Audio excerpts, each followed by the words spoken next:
अब ये डॉक्टर अपनी कुछ बात बताएगा।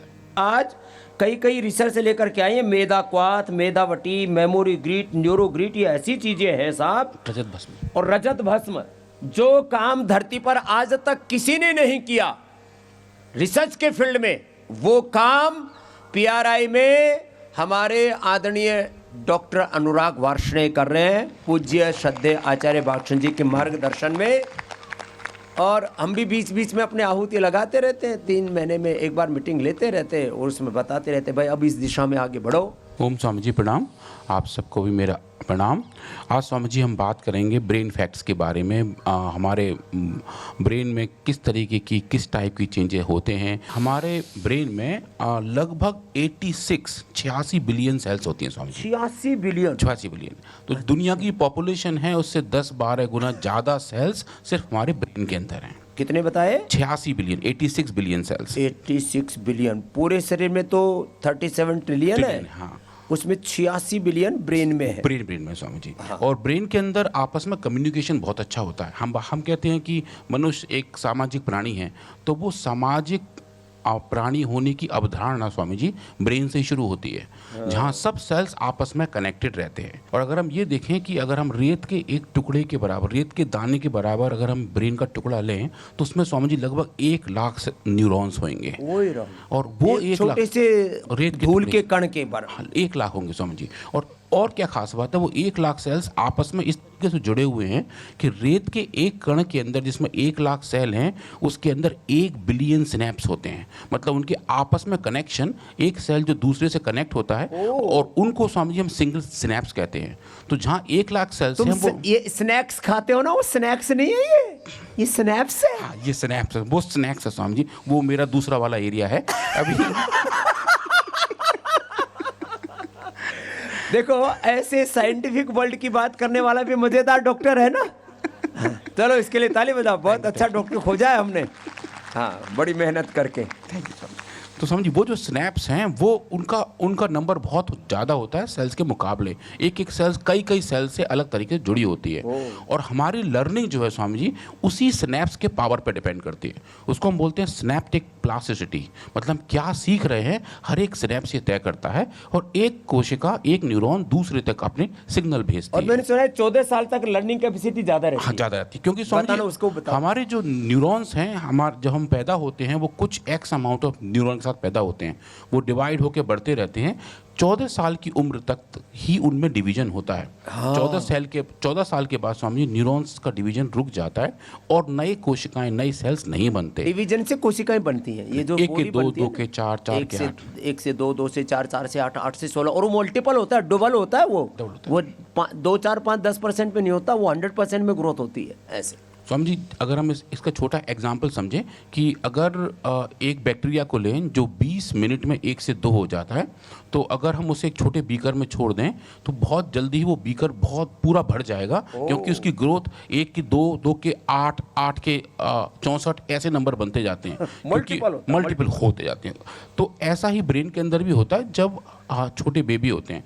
पर जैसे हम 14 साल तक पहुंचते हैं वो मैचुरेशन बंद हो जाता है, नए सेल्स बनने बंद हो जाते हैं। 14 साल तक के बच्चों को इसलिए विशेष ध्यान से संभाल के रखा करो। तुम सोचते बच्चे हैं इनको क्या पता, बच्चों को ही पता होता है, ये बड़े वाले तो ऐसे बावड़े होते हैं। समझिए ये बात, ये ऐसा कहा गया है कि जो हमारी मेजर लर्निंग है वो 14 साल की उम्र तक लगभग पूरी मेच्योरिटी तक आ जाती है। हाँ। जैसे इस एज में अगर मैं एक नई लैंग्वेज सीखना चाहूँ तो मुझे बहुत दिक्कत आएगी। पर 20 लाख इंफॉर्मेशंस को प्रोसेस कर लेता है विद इन सेकेंड्स और विद इन ए मिनट एक बच्चा।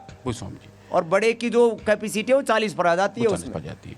तो लर्निंग हमारी स्लो हो जाती है क्योंकि हम कुछ ना कुछ न्यूरॉन्स रोज कुछ ना कुछ खो रहे होते रहते हैं। ब्रेन में डिजनरेशन स्टार्ट हो जाती है स्वामी जी वो। और जब न्यूरॉन्स कम होते हैं उसकी वजह से सिनेप्स कम हो जाते हैं, फिर हमारी लर्निंग कैपेसिटी स्लो हो जाती है। और ये सब इंफॉर्मेशन हमारे ब्रेन में एक सेल से दूसरे सेल तक जाता है और वो स्वामी जी बहुत तेज स्पीड से जाता है। इसकी स्पीड आप मानिए लगभग 120 मीटर पर सेकेंड। मतलब यहाँ से लेके वहाँ उतने दूर तक जो टीले हैं स्वामी जी 1 सेकंड में पहुंचेंगे। किलोमीटर में देखें तो 430 किलोमीटर पर घंटा। जो दुनिया की सबसे तेज बुलेट ट्रेन है शिनकानसेन जो जापान में है, उससे भी 1.5 गुना ज़्यादा तेज ये इन्फॉर्मेशन फ्लो करती है ब्रेन के अंदर। इतना फास्ट है इतना। फास्ट जाता है स्वामी जी। और ये इन्फॉर्मेशन फ्लो करके हर एक सेल के अंदर स्वामी जी केमिकल रिएक्शंस होते हैं। इसलिए बोलते हैं गीता में का क्षिप्रम भवति धर्मात्मा, एक क्षण में ही जब तुम श्रद्धा के अतिरेक में पहुंचते हो तो एक क्षण में पूरा रूपांतरण हो जाता है। दास जनों के भक्त जनों के संकट क्षण में दूर करे हो जाता है जी। तो स्वामी जी ये जो केमिकल रिएक्शंस हैं वो भी ब्रेन में काफ़ी ज़्यादा होती हैं। हमारे ब्रेन के अंदर अगर हम कैलकुलेट करने बैठें तो 1 सेकंड के अंदर लगभग 1 लाख केमिकल रिएक्शन होते हैं। 1 लाख केमिकल 1 सेकंड में? 1 सेकंड के अंदर वो ये एक्चुअली तय करता है कि हमारे न्यूरोट्रांसमीटर कैसे सिंथेसाइज हो रहे हैं, कैसे रिलीज हो रहे हैं और ब्रेन की फंक्शनैलिटी कैसे हो रही है। जो आप स्क्रीन पर देख रहे हैं सब लोग, उन राइट हैंड साइड में जो आप देख रहे हैं एक बड़ा सुंदर सा सूर्य जैसा कुछ दिख रहा है स्वामी जी, वो न्यूरॉन है जो आप देख रहे हैं, और जो नीचे नीले रंग का है वो दूसरा न्यूरॉन है, और इसके जो थोड़े हाथ आपको दिख रहे हैं वो डेंड्राइट्स है, जिसके थ्रू एक न्यूरॉन दूसरे से बात करता है और एक दूसरे से सूचना एवं प्रसारण मंत्रालय है इसका। हाँ स्वामी जी, बस सूचना और प्रसारण मंत्रालय यही है स्वामी जी। अब हम देखें ब्रेन की एनाटॉमी के बारे में, तो स्वामी जी इसका सबसे बड़ा हिस्सा होता है सेरिबेरम, जो हमारी मेन फंक्शन को कंट्रोल करता है। एक तरीके से कंप्यूटर के हार्ड डिस्क की तरह होता है जहाँ हम इंफॉर्मेशन स्टोर करते हैं। दूसरा होता है corpus callosum, cerebral cortex, thalamus, cerebellum, hypothalamus, hippocampus और ब्रेन स्टेम। इनमें जो सबसे मास्टर कंट्रोलर है जिसको आज कहा जाता है स्वामी जी, वो हिप्पोकैम्पस। वो कांजू की शेप की एक स्ट्रक्चर होती है जो ब्रेन के अंदर होती है। वहाँ जितनी भी डिसीजन मेकिंग है, जितनी लर्निंग और मेमोरी के सेंटर हैं, वो हिप्पोकैम्पस में होते हैं। और हिप्पोकैम्पस के अंदर बहुत सारी कैपेबिलिटी होती है। हम आज अब थोड़ा उनके बारे में बात करेंगे। और अगर हम बात करते हैं स्वामी जी ब्रेन डिजीज़ की कि कौन कौन सी बीमारियां जनरली होती हैं, मानसिक स्वास्थ्य को लेकर स्वामी जी हमारे देश में थोड़ा सा टैबू है, उसके बारे में लोग कम बात करते हैं। जैसे किसी को डायबिटीज़ है और शुगर है और बीपी है तो वो आपस में खुलेआम बता देते हैं कि मुझे ये प्रॉब्लम है, वो प्रॉब्लम है। पर मानसिक रोगों को लेकर लोग थोड़े से संकोच में रहते हैं, और अगर होता भी है तो डॉक्टर्स के पास नहीं जाते, ट्रीटमेंट नहीं कराते, और घर वाले आपस में बात नहीं करते। कई लोगों को ऐसा लगता है स्वामी जी कि मानसिक रोग मतलब पागलपन है, और मानसिक रोग जनरली पागलपन नहीं होते। उनके बहुत सारे और भी वर्जन्स हैं जो स्वामी जी फुल्ली ट्रीटेबल हैं, और योग और आयुर्वेद से तो काफ़ी लोगों का उपचार बहुत अच्छा किया जा सकता है। पर मानसिक रोगों के बारे में उनका क्लासिफिकेशन थोड़ा कम लोग जानते हैं, क्योंकि उनके बारे में ज़्यादा बात होती नहीं है। तो जो लोग अच्छे से आजकल पहचानने लगे हैं वो हैं Alzheimer's, depression, multiple sclerosis, Parkinson disease, मिर्गी और स्ट्रोक। वो सब ब्रेन फंक्शन के ही इफ़ेक्ट्स हैं, साइड इफ़ेक्ट्स हैं और मेल फंक्शंस हैं। तो स्वामी जी हिप्पोकैम्पस के बारे में जो मैं आपसे कह रहा था, ये जो राइट हैंड साइड में दिखाई दे रहा है वो एल्जाइमर डिजीज़ के एक पेशेंट का ब्रेन है, और जो लेफ्ट हैंड साइड में है वो हेल्दी ब्रेन है। तो जो नीचे का हिस्सा है, जो लेफ्ट हैंड साइड में आप नीचे देख रहे हैं, वो स्वामी जी हिप्पोकैम्पस है, और वो एल्जाइमर डिजीज़ के पेशेंट में छोटा हो जाता है। उसकी लर्निंग और मेमोरी, जो हमारा याददाश्त रखने का तरीका है, वो थोड़ा ख़राब होना शुरू हो जाता है। तो उसका जेनेसिस, उसकी शुरुआत हिप्पोकैम्पल के डीजनरेशन से हो जाती है स्वामी जी। और उसके बाद जो कॉर्टेक्स है जहाँ पे इंफॉर्मेशन रखी जाती है वो भी ख़राब हो जाता है। तो एल्जाइमर में याददाश्त थोड़ी सी इसीलिए ख़राब हो जाती है। दूसरा स्वामी जी डिप्रेशन है। डिप्रेशन का स्वामी जी मेन कारण जो है वो न्यूरोट्रांसमीटर की कमी है। अब स्वामी जी न्यूरोट्रांसमीटर आप ये समझें हम कि सिग्नल्स हैं जो एक सेल्स दूसरे सेल्स को दे रहे होते हैं। पहले हम बात की थी स्वामी जी कल परसों साइटोकाइंस के बारे में, जो शरीर की कुछ कोशिकाएं दूसरों को देती हैं अपने बारे में बताने के लिए। ब्रेन सेल्स साइटोकाइंस का इस्तेमाल तो करते ही हैं, पर जो दूसरा केमिकल ट्रांसफ़र उनके अंदर होता है वो और न्यूरोट्रांसमीटर्स का होता है। ये ट्रांसमीटर्स होते हैं, छोटे छोटे मॉलिक्यूल होते हैं, एक सेल दूसरे को भेजती है, और जो हैप्पीनेस की स्टेट है वो भी इन्हीं के थ्रू होती है, और अनहैप्पीनेस की स्टेट भी समझ इन्हीं के थ्रू होती है। बट जनरली जो लोग कम डिप्रेशन में रहते हैं, जो खुश रहते हैं, जो रोज़ हास्यासन करते हैं, धाड़ धाड़ के अच्छा वाला हास्यासन करते हैं, उनके या मंद मंद मुस्कुराते हैं और एक दूसरे से अत्यंत प्रीति करते हैं। तो स्वामी जी, जब हम खुश रहते हैं तो हमारे अंदर सेरोटोनिन और नॉर एड्रेनलिन का कंसंट्रेशन नॉर्मल और बढ़ा हुआ रहता है। जब हम डिप्रेस रहते हैं तो इनका लेवल कम हो जाता है। तो आप जो स्क्रीन पर देख रहे हैं स्वामी जी, वो एक इमेजिंग है ह्यूमन ब्रेन की। राइट हैंड साइड में उन लोगों की है जो डिप्रेस्ड हैं और लेफ्ट हैंड साइड में उन लोगों की है जो हैप्पी हैं। और जो ऑरेंज और रेड कलर के जो स्ट्रक्चर दिख रहे हैं वो सेरोटोनिन्स और नॉर एड्रेनलिन के लेवल हैं। तो क्लियरली दिख रहा है कि वास्तव में इनके लेवल कम थे उन लोगों में जो डिप्रेस थे। और ये डिप्रेशन का जो आजकल बहुत बड़ा एक कारण स्वामी जी सोशल मीडिया भी है, क्योंकि लोग आजकल खुद को अपने आप को दूसरों से कंपेयर करना ज़्यादा शुरू कर चुके हैं, क्योंकि अवेयरनेस ऐसी बढ़ गई कि कौन क्या कैसे कर रहा है और हम क्या कर रहे हैं, किसके फोटो पे कितने लाइक्स आ रहे हैं। सोशल मीडिया में रहते हैं तो आपस में भी बात नहीं करते, एक दूसरे से बात करने की फुर्सत नहीं, बस उसी में घुसे रहते, काल्पनिक दुनिया में, झूठी दुनिया में, वही स्वामी जी, नेगेटिव वर्ल्ड में। वो समझिए। और कितने लाइक्स किसके फोटो के किसके वीडियो को आ रहे हैं, उसके आधार पे क्वालिटी ऑफ लाइफ तय होनी शुरू हो जाती है, तो उससे दिक्कतें बढ़ती हैं स्वामी जी। तो आज हम स्वामी जी बात करेंगे कि हमारे पास आयुर्वेदिक वर्ड में एविडेंस बेस्ड मेडिसिन कैसी हैं जो ब्रेन डिजीज़ को मॉडिफाई कर सकते हैं। तो स्वामी जी 3-4 हमारे पास मेन हैं, जो एक मेधा क्वाथ है, मेधा बटी है, मेमोरी ग्रिट है, न्यूरोग्रिट है, बादाम पाक है और रजत भस्म है। रजत भस्म और एक है ब्राह्मी घृत भी है। ब्राह्मी घृत भी स्वामी जी। और स्वामी जी एक और आप बताए थे कुल्या भस्म, वो भी थोड़ी थोड़ी इसमें काम करते हैं। तो मेधा बटी के बारे में बताएं। ये स्वामी जी आई थिंक बहुत ही पुरानी हमारी मेडिसिन है और ये ब्रेन फंक्शन के साथ साथ अलग अलग इन्फ्लेमेटरी स्टेजेस को भी मॉडिफाई करती है। जनरली ये मेमोरी बूस्टर है, एंटीऑक्सीडेंट है, एंटी इन्फ्लेमेटरी है, एंटी स्ट्रेस है, न्यूरो प्रोटेक्टिव है और याददाश्त की कमजोरियों को भी ठीक करने का काम ये करती है। जनरली ये एक ब्रेन टॉनिक है। तो इसके साथ हमने कुछ स्वामी जी एक्सपेरिमेंट किए और इसके लिए जो आप स्क्रीन पर देख पा रहे होंगे स्वामी जी, ये एक छोटा सा स्कीमेटिक दिखा रहे हैं कि हमारी ब्रेन सेल्स होती कैसे हैं। तो बीच में जो आप देख रहे हैं लड्डू जैसा, उसके दोनों तरफ अलग अलग टाइप के स्ट्रक्चर्स हैं, तो वो न्यूराइड्स हैं, मतलब उनके वो ही आपस में एक दूसरे से बात करते हैं। न्यूराइड्स और एक दूसरे के कनेक्शन ही सिनेप्स होते हैं। तो जितने लंबे न्यूराइड्स होंगे उतनी हमारी हेल्दी न्यूरल लाइफ होगी, ऐसा कहा जाता है। तो अगर न्यूराइड्स की लेंथ, मतलब हर एक सेल से निकले हुए वो छोटे छोटे फाइबर्स, अगर वो लंबे रहते हैं, आपस में कनेक्टिविटी बड़ी रहती है, नंबर ऑफ सिनेप्स ज़्यादा होते हैं, हम ज़्यादा मेमोरी अपने पास होल्ड कर पाते हैं। तो समझिए एक सिंथेटिक ड्रग है स्कोपोलामीन, जिसका इस्तेमाल उल्टी या नोज़िया के लिए किया जाता है और उसका एक सबसे बड़ा साइड इफ़ेक्ट ब्रेन पे होता है। तो वो एक थोड़ा सा कंसर्न है कि उल्टी रोकने के लिए दवा खा लेते हैं पर उसकी वजह से ब्रेन ख़राब होना शुरू हो जाता है। तो ऐसे वाले जो साइड इफ़ेक्ट्स हैं उसका हम थोड़ा सा यूज़ अपने रिसर्च में करते हैं और स्कोपोलामीन की थोड़ी सी हाई डोज देख के हम न्यूरॉन्स को ख़राब करना शुरू कर देते हैं, ब्रेन को डिस्टर्ब करते हैं स्वामी जी। तो हमने अपने एक्सपेरिमेंट में इन सेल्स को ग्रो किया और ये देखा कि जब ये सेल्स ग्रो हो रहे थे और जब हमने उन्हें स्कोपोलामीन दिया तो उनकी एक एक सेल की न्यूराइड लेंथ कितनी थी वो स्वामी जी हमने माइक्रोस्कोपी करके नापा। और माइक्रोस्कोपी करने के बाद जब ये देखा कि जब इन सेल्स का न्यूराइड ग्रोथ एक्स अमाउंट थी फॉर दैट मैटर और स्कोपोलामीन से वो कम हो गए, तो क्या हम मेधा बटी के इस्तेमाल से वो लेंथ बरकरार कर सकते हैं। तो उसके लिए स्वामी जी हमने पहले देखा कि क्या ये न्यूरॉन सेल्स मर तो नहीं रहे हैं, क्योंकि जब इनका लेंथ छोटे होंगे हो सकता है इनकी सेल डेथ होनी शुरू हो जाए और न्यूरॉन्स का मरना थोड़ा सा ज़्यादा सेंसिटिव रहता है। तो स्वामी जी हमने देखा कि कितना सेल डेथ हो रहा है और अगर हम उन सेल्स को मेधा बटी से प्री ट्रीट करते हैं, 2 दिन तक हम उन्हें ट्रीट करते हैं और उसके बाद जब स्कोपोलामीन देते हैं तो क्या सेल्स उसी रेट से मर रहे हैं, नहीं मर रहे हैं।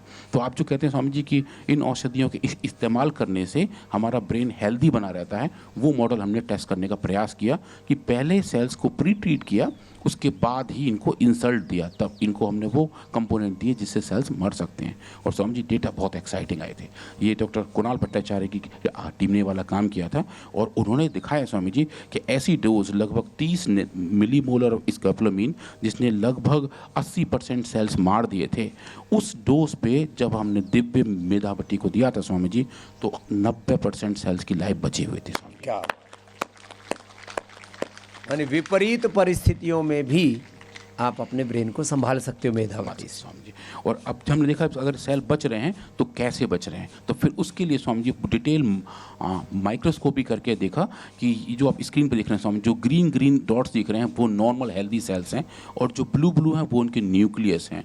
और उसके अंदर अगर हम जूम करके देखें तो देख पाएंगे कि हर एक सेल का एक डेंड्राइट है, उसका एक न्यूराइट है जिसका हमने लेंथ नापा, और देखा जिन जिन सेल्स को, जिन जिन ग्रुप ऑफ सेल्स को हमने मेधावटी का ट्रीटमेंट दिया था, वहाँ स्वामी जी इनकी लेंथ बढ़ गई थी, सेल्स की स्पाइक लेंथ बढ़ गई थी, और वो जो लेंथ बढ़ गई थी उससे सेल्स का हेल्थ ओवरऑल बढ़ गया। तो स्वामी जी पहला रिपोर्ट था मेधावटी का जहाँ हमने न्यूराइट आउटग्रोथ को बढ़ता हुआ दिखाया था। और साइंटिफिक वर्ड में स्वामी जी इस टाइप की फाइंडिंग की बहुत वैल्यू होती है, क्योंकि हम ये बता रहे हैं कि सेल सिर्फ जिंदा ही नहीं है, वो आपस में कनेक्टेड भी हैं। तो स्वामी जी इसके बाद हमने कुछ एनिमल एक्सपेरिमेंट किए। हाँ। और एनिमल एक्सपेरिमेंटेशन में जो हम माइस और रैट के साथ करते हैं स्वामी जी, ब्रेन फंक्शन के लिए सबसे अच्छा तरीका होता है उनके बिहेवियर को नापना, उनको लर्निंग और मेमोरी चेक करना। तो स्वामी जी स्क्रीन में थोड़े से बहुत अलग टाइप के एक्सपेरिमेंट किए, और कुछ मैं आप दिखाऊंगा स्क्रीन पे। जो आप लेफ्ट हैंड साइड में देख रहे हैं स्वामी जी वो है उसका नाम है मोरिस वाटर मेज। उसमें क्या करते हैं स्वामी जी, एक बड़ा सा टब होता है, ये इतना बड़ा लगता है, और उस टब के अंदर हम उसको 4 बड़े बड़े हिस्से में काट देते हैं और एक छोटा सा प्लेटफॉर्म बनाते हैं और उसे पानी से भर देते हैं, और उसके अंदर स्वामी जी एक माइस को छोड़ देते हैं। तो चूहों को जनरली क्या होता है, वो एक्चुअली तैर तो लेते हैं अच्छे से, पर ज़्यादा देर तक तैर नहीं पाते हैं, तो उनको एक जगह चाहिए होती है जहाँ वो जाके रुक सकें, बैठ सकें। तो उसके लिए स्वामी जी हम क्या करते हैं कि उस पूरे मेज के अंदर जहाँ पानी भरा हुआ होता है उसको 4 हिस्से में बांट देते हैं। एक तरफ हम माइस को छोड़ते हैं और एक छोटा सा प्लेटफॉर्म होता है जहाँ पे उसकी हाइट कम होती है। तो टास्क होता है एनिमल के पास कि वो घूम फिर के उस प्लेटफॉर्म को देख ले, और हम ये देखते हैं कि उसे कितना सेकंड, कितने मिनट लगते हैं उस प्लेटफॉर्म तक पहुँचने के लिए। और ऐसे करके स्वामी जी इसकी हम ट्रेनिंग करते हैं, 1-2 हफ्ते 3 हफ्ते उसकी ट्रेनिंग चलती रहती है, और वो एनिमल ट्रेन हो जाता है कि उसको उस प्लेटफॉर्म तक पहुँचना है। अब स्वामी जी रियल एक्सपेरिमेंट होता है। अब हम क्या करते हैं, अब उस पानी में स्वामी जी हम दूध का पाउडर मिला देते हैं। तो उससे क्या होता है, वो पानी अब ट्रांसपेरेंट नहीं रहता। अब चूहे को वो प्लेटफॉर्म दिख नहीं रहा आंखों से, अब उसको अपनी लर्निंग और मेमोरी दिया उसको। हाँ, तो अब उसको अपनी लर्निंग और मेमोरी के हिसाब से वहाँ पहुँचना होता है। उसे ये पता होता है कि यहाँ एक प्लेटफॉर्म है, पर वो उसे दिख नहीं रहा। तो जो उसने सीखा होता है 7 या 8 दिन, उसके आधार पर वो वहाँ पहुँचने का प्रयास करता है, और फिर हम देखते हैं कि कितने सेकेंड में वो एनिमल वहाँ तक पहुँच रहा है। अब ऐसे एनिमल स्वामी जी जिनको हम स्कोपोलामाइन देते हैं, जिनकी लर्निंग और मेमोरी कम हो जाती है, उन्हें ऑफकोर्स ज़्यादा टाइम लगता है। तो स्वामी जी उसके थोड़े वीडियोज़ हैं, मैं आपको वो दिखाता हूँ अगले स्लाइड पर। वो थोड़े से इंटरेस्टिंग है और देखने में बहुत अच्छे लग रहे हैं। उससे पहले स्वामी जी मैं छोटा सा इंट्रोडक्शन और दूंगा ये दूसरे वाली स्टडी का जो स्क्रीन पर दिख रही है, जिसमें हमने स्वामी जी एक प्लस मेज बनाया हुआ है। प्लस मेज में क्या होता है स्वामी जी, एक टेबल सी बनी होती है जिसके 2 आर्म होते हैं, उसके एक तरफ दीवार खड़ी होती है और एक तरफ वो खुला होता है। तो अगर हम एनिमल को स्वामी जी खुले हिस्से में छोड़ें, तो जैसे चूहों की आदत होती है वो तुरंत छुपने का प्रयास करते हैं, तो उनको जाना पड़ता है जहाँ दीवार खड़ी हो, तो वो उनका टास्क है, और वहाँ उनका खाना रखा होता है, तो वो वहाँ चल के तुरंत वो जाके छुपते हैं। और हम ये देखते हैं कि उनको कितना सेकंड लगता है उस जगह पहुँचने में जो छुपी हुई है और जहाँ उनका खाना भी रखा हुआ है। अगर उनकी लर्निंग और मेमोरी थोड़ी कमज़ोर होगी तो ये एक्टिविटी भी स्लो हो जाएगी स्वामी जी। तो इन दोनों बिहेवियर के साथ स्वामी जी हमने काम करने का प्रयास किया, और मैं आपको कुछ वीडियो दिखाता हूँ जो थोड़े से क्यूट हैं और अच्छे भी हैं। दिख रहा है भाई स्टेज पे? हाँ जी। तो स्वामी जी ये जो हम लेफ्ट हैंड साइड में देख रहे हैं, ये वही टब है जो ये लगभग 1.5 मीटर के साइज़ का है, और यहाँ हम ये चूहा छोड़ते हैं, और हमने बाद में इसको स्कीमेटिक भी बनाया है। पर अभी जो एनिमल हैं वो चलने शुरू हो गए होंगे। हाँ आ गए स्वामी जी। तो ये जो यहाँ देख रहे हैं ये एक छोटा सा एनिमल का मार्क है, और ये अब चल रहा है स्वामी जी। तो जो अब जो डॉट घूमता दिख रहा है आपको, वो एक एनिमल हमने ट्रैक किया हुआ है। इसके ऊपर स्वामी जी एक ट्रैकर लगाते हैं बाय यूजिंग वीडियोग्राफी, और ये जो अब लाइन चलती दिख रही है Swami ji left hand side में, ये नॉर्मल चूहा है जिसका ब्रेन नॉर्मल है, इसको कुछ ट्रीटमेंट नहीं दिया है, और नीचे इसके खाने का बॉक्स है। आप देखें स्वामी जी लगभग 25 सेकंड के अंदर वहाँ पहुँच जाता है, ये इसकी डेस्टिनेशन है। अब जब हम इन्हीं एनिमल्स में स्वामी जी जब डिजीज़ पैदा करते हैं ऑन राइट हैंड साइड, अभी आप देखेंगे जिनको हमने स्कोपोलामिन दिया है, जिसकी वजह से इनकी लर्निंग मेमोरी इम्पेयर्ड हो गई, जो देखते रहे कि उनका खाना कहाँ है, तो ये स्वामी जी पूरे में चक्कर काट लेंगे। अब देखिए 1 मिनट के अंदर भी इनको वो टास्क नहीं मिलेगा। ये लाइन चलती दिख रही होगी, ये चूहे का पाथ है जो हमने ड्रॉ किया हुआ है कि कितना चूहा इसके अंदर घूमते रहे, और ये लगभग 1 मिनट के अंदर भी गोल गोल गोल गोल घूमते रहेंगे और अपनी मंजिल तक नहीं पहुंच पाते। इसकी नीचे वाला जो स्वामी जी ये है जिनको मेधावटी दिया गया था स्वामी जी। अब आप मेधावटी का देखिए ट्रायल डेटा, इसमें भी ये चूहे घूमने शुरू होंगे और ये इधर, हाँ ये रहे, तो ये अभी इन्होंने चलना शुरू किया है और लगभग 25 सेकंड के बाद इनको अपना टास्क तुरंत दिख जाएगा। ये ब्लाइंडली जा रहे हैं स्वामी जी, और इनके दिमाग में भी बीमारी है पर इनको मेधावटी दिया गया है स्वामी जी। तो ये स्वामी जी एक बड़ी फाइंडिंग है कि ये फटाक से वहाँ पहुँच रहे हैं जहाँ इनको पहुँचना चाहिए। जो अनट्रीटेड एनिमल्स हैं, अनइंड्यूस्ड एनिमल्स स्वामी जी, बिल्कुल वैसी फाइंडिंग इनकी थी।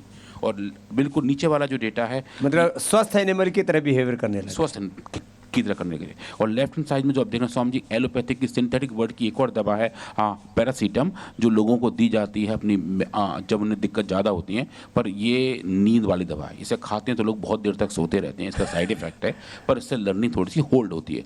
ये भी वो काम कर रही थी जब इन एनिमल्स को दिया गया तो इनमें भी ऐसा हुआ, पर जो इफेक्ट हमें स्वामी जी मेधावटी में देखे वो बहुत ज़बरदस्त है स्वामी जी, बहुत बड़ी बात थी वो।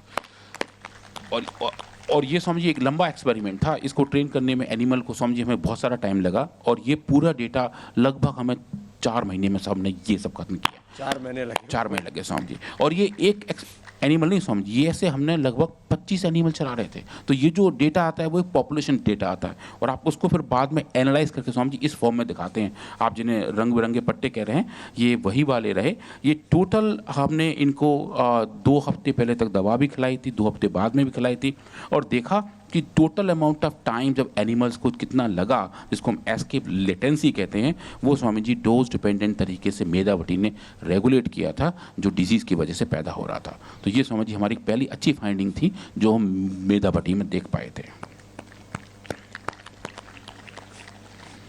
अब दूसरा स्वामी जी हम काम करेंगे अपने मेधा क्वाथ के ऊपर। तो मेधा क्वाथ के ऊपर स्वामी जी हमने काम किया, तो इसमें हमने वो एक्सपेरिमेंट किए जो क्लोज आर्म और ओपन आर्म वाले एक्सपेरिमेंट थे, जहाँ एनिमल्स को छुपने के लिए जगह ढूंढनी थी और अपना खाना खाना था। तो वो एक्सपेरिमेंट स्वामी जी यहाँ पे हैं, और मैं ये वीडियो यहाँ प्ले करता हूँ। तो इनको हमने ट्रैकर दिए थे, और ये एनिमल यहाँ से चलेंगे और ये देखेंगे तो तुरंत आगे जाके लेफ्ट हैंड साइड में वहाँ अपनी जगह जाके बैठ जाते हैं। ये नॉर्मल माउस है, और ये डिजीज माउस है जहाँ एनिमल को जाके बहुत टाइम लगा और उन्हें तो भी अपना खाना नहीं मिला था। पर जब हमने ये काम मेधावटी के साथ किया था, तो मेधावटी के ट्रीटेड एनिमल्स भी इन फिनोटाइप में बहुत अच्छे रिस्पॉन्स दिखाए थे स्वामी जी। और ये देखा कि लगभग 3 से 4 सेकंड के गैप के अंदर इंद्र स्वामी जी एनिमल्स को अपना टास्क मिल गया था, और वो जाकर छुप गए जहाँ उनको छुपना था स्वामी जी। 3 से 4 सेकंड में। हाँ, इसको भी स्वामी जी हमने क्वांटिफाई किया, और इसका एक नाम होता है ट्रांसफर लेटेंसी, वो नापा और देखा कि मेधावटी के इस्तेमाल से जो भी स्लो लर्निंग थी एनिमल की वो फास्ट हो गई, और मोर इम्पॉर्टेंटली स्वामी जी जो लर्निंग है उस लर्निंग को रिकॉल करना वो भी एक बड़ी बात होती है। तो लर्निंग होना और लर्निंग का रिकॉल करना, वो दोनों इस केस में हमने स्वामी जी पाया। अब स्वामी जी ये थोड़ा सा इंटरेस्टिंग वाला एक्सपेरिमेंट है, इसमें थोड़ा सा खेल ज़्यादा है, एक्सपेरिमेंट्स भी हैं। इसमें स्वामी जी हमने एक तरीके का डिप्रेशन पैदा किया एनिमल्स के अंदर। इसको स्वामी जी हम कहते हैं chronic predictable mild stress, CUMS। तो इसमें क्या होता है स्वामी जी, हम एनिमल्स को छोटी छोटी स्ट्रेस देते हैं, ऐसी स्ट्रेस जिसकी वो अपेक्षा नहीं कर रहे होते हैं। जैसे कि उनका जो पीने का पानी का बॉटल है वो हम खाली रख देते हैं, कभी कभी उनका जो खाना 2 घंटे का होता है उसको सिर्फ 1 घंटे को खाना देते हैं, कभी कभी उनका जो ट्रे है वो टेढ़ा कर देते हैं, कभी कभी रैट्स और माइस के आसपास बिल्ली की आवाज़ प्ले कर देते हैं, कभी कभी थोड़ी सी नॉइज़ ज़्यादा कर देते हैं। ये सब एनिमल्स स्वामी जनरली 12 घंटे लाइट और 12 घंटे डार्क में रहते हैं। To give them mild stress Swami ji हम उनको 24 घंटे लाइट में रख देते हैं, कभी कभी इनको एक ट्री स्टेट में रख देते हैं। और ये सब बहुत ही रैंडम तरीके से करते हैं, तो एनिमल्स को उनकी आदत नहीं लगती, पर लेकिन ये सब ऐसे होते रहते हैं तो एनिमल्स समझिए डिप्रेशन में आ जाते हैं। तो वो जो डिप्रेशंस हैं उसकी वजह से बहुत सारे बिहेवियर चेंज होते हैं समझिए। फिर हमने उनको देखने का प्रयास किया। तो समझिए एक और ये वीडियो है जिसमें हमने मेजर किया है सप्रेस्ड फीडिंग टेस्ट। तो इसमें जो आप देखेंगे कि ऊपर एक माइस है, जो ऊपर आप जो वाइट देख रहे हैं, इसका हमने समझिए ट्रैकर लगाया हुआ था। तो जो लेफ्ट हैंड साइड में टॉप साइड में हम देख रहे हैं वो नॉर्मल एनिमल है जो पूरे 10 मिनट की विंडो में स्वामी जी पूरे अपने केज में घूमते रहे थे। और जो बीच में देख रहे हैं वो डिजीज एनिमल है जिनको हमने डिप्रेशंस पैदा किया था। और जो पहला मार्कर है डिप्रेशन का स्वामी जी कि एनिमल एक तरफ कोने में ही रहते हैं, कहीं ज़्यादा घुमा फिरी नहीं करते, अपने आप में ही बंधे बंधे रहते हैं। तो जब देखें स्वामी जी जो फाइनल डेटा आया निकल के 10 मिनट के बाद वाला कि नॉर्मल एनिमल हर तरफ घूम रहे थे, डिजीज एनिमल एक तरफ बैठे रहे थे, पर मेधा क्वाथ जो है हमारे पास स्वामी जी, मेधा क्वाथ का एक्सट्रैक्ट जब दिया गया 3 अलग अलग डोजेस पे, तो स्वामी जी डोज डिपेंडेंट तरीके से इन डिजीज एनिमल में नॉर्मलसी आ गई थी स्वामी जी। और ये स्वामी जी एक बड़ी बात थी क्योंकि हमने डिप्रेशन का पहला मॉडल और दिखाया कि डिप्रेशन में मेधा क्वाथ का एक्सट्रैक्ट बढ़िया काम करता है। और इसको समझिए हमने क्वांटिफाई किया और आप पब्लिकेशन को भेजा और दिखाया कि टोटल डिस्टेंस ट्रैवल, अगर आप देखें जो एनिमल डिप्रेस थे वो कुल जो उनका ट्रैवल टाइम था और ट्रैवल लेंथ थी कितना वो चल रहे थे उसको क्वांटिफाई किया। तो जो नॉर्मल एनिमल हैं वो समझिए लगभग 150 मीटर तक चल लेते हैं उस टाइम विंडो में, और जो डिजीज हैं वो समझिए लगभग 60 मीटर तक ही चल पा रहे थे, एक तरफ कोने में बैठे हुए थे, उनकी घुमा फिरी बहुत कम हो गई थी। पर मेधा क्वाथ के इस्तेमाल से समझिए वो 60 वाले लौट के वापस 140 और 150 तक आ गए थे और वो डिप्रेशन को समझिए ख़त्म होना शुरू हो चुका था। समझिए यही मॉडल हमने इसमें एक ग्रुप में हमने इस्तेमाल किया था रजत भस्म का, और उसमें भी स्वामी जी सिमिलर फाइंडिंग आए थे। और फिर आपने कहा था कि अगर दोनों का अच्छा है तो क्यों ना स्वामी जी उस एक्सट्रैक्शन को इस भस्म के साथ मिला के मेमोरी ग्रिड की स्वामी जी संरचना की गई थी। तो समझिए ये दोनों कंबाइन एक तरीके से हमारे पास फाइंडिंग आए थे और हम ये देख पाए कि वास्तव में ब्रेन डिजीजेज में आयुर्वेदिक औषधियों का बहुत अच्छा योगदान है। रजत भस्म को मस्तिष्क के लिए हमारे शास्त्रों में सबसे अच्छा माना गया, लेकिन इसका कोई साइंटिफिक डेटा नहीं मिलता था। रजत भस्म कैसे काम कर दे दिमाग पर, और एक जो है दिमाग तक पहुंचने के लिए ना एक बैरियर क्रॉस करना पड़ता है गले के, या नहीं तो नीचे रह जाती हैं चीजें, क्या बोलते हैं उसको, समझिए ब्लड ब्रेन बैरियर, समझिए ब्लड ब्रेन बैरियर। कोई चीज मस्तिष्क तक हर चीज नहीं जाती, सब चीजें मस्तिष्क से चले जाए तो आदमी पागल हो जाएगा, मर जाएगा। तो कुछ चीजों को नीचे रख लेता है। कोई भी दवाई दिमाग तक पहुंचाना सबसे बड़ा टास्क होता है दवा में, लेकिन ये रजत भस्म दिमाग तक भी पहुंच जाती है। हमने स्वामी जी जब एक्सपेरिमेंट खत्म हो गए तो हमने इन एनिमल्स के ब्रेन आइसोलेट किए और उन ब्रेन के अंदर कितना सिल्वर प्रेजेंट है, जो अपनी चांदी है वो देखने का प्रयास किया स्वामी जी। उन एनिमल्स के ब्रेन में हमें चांदी मिली जो नॉर्मली नहीं पाई जाती स्वामी जी। तो माने चांदी दिमाग तक पहुंचाई जा सकती है, लेकिन वो कोई टॉक्सिक नहीं होती है, वो भी एक्सपेरिमेंट किया है। वो स्वामी जी सोना भी और चांदी भी दोनों दिमाग तक पहुंचते हैं। इनकी स्वामी जी अपनी एक डोज है, आप अगर आप उस डोज तक रहते हैं तो ये बहुत सेफ हैं। और जो डोज डिपेंडेंस की बात है स्वामी जी, बिल्कुल ये उस लेवल तक सेफ है जिनका आराम से इस्तेमाल किया जा सकता है। हम कितना देते हैं एक महीने में? रजत भस्म अधिकतम 1 से 2 ग्राम अधिकतम, और स्वर्ण भस्म कितना? वो आधा से 1 ग्राम। आधा से 1 ग्राम तो एक्सेप्शन के तौर पर देते हम 1/4 ग्राम 250 ml तक, क्योंकि 1 ग्राम की तो कीमत ही कितनी होगी, बहुत सारी कई कितने 1000 रुपये, 1000 रुपये को समझिए लगभग 1 करोड़ रुपए किलो है ना समझिए बस मुश्किल बस। तो वही समझिए, तो हमारे पास अब ऐसी फाइंडिंग है कि ब्रेन फंक्शंस में ये औषधियाँ बढ़िया काम करती हैं स्वामी जी। ये सब हमारे डेटा अभी पब्लिकेशन में है, एक बड़ा जर्नल है न्यूरोसाइंस, उसमें स्वामी जी ये रिव्यू में है। होपफुली अगले हफ्ते हमारे पास फर्स्ट डेटा इसका आ जाएगा स्वामी।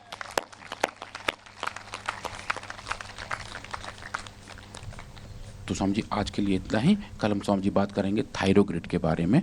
और थायराइड ये मस्तिष्क के लिए ना बहुत जबरदस्त है। ये मेधावटी, मेधा क्वाथ, मेमोरी ग्रिड, न्यूरो ग्रिड, बादाम रोगन भी ऐसे बच्चों को खिला सकते हैं आप, और ब्राह्मी घृत, और ये 12 महीने लिए जा सकते हैं। जैसे च्यवनप्राश के बारे में कल इन्फ्लेमेशन के बारे में बताया था कि कैसे उसको दूर करता है। लोगों को ऐसा लगता है सर्दी में खाना चाहिए, बस ऐसे हमने कहानियाँ घड़ रखी है।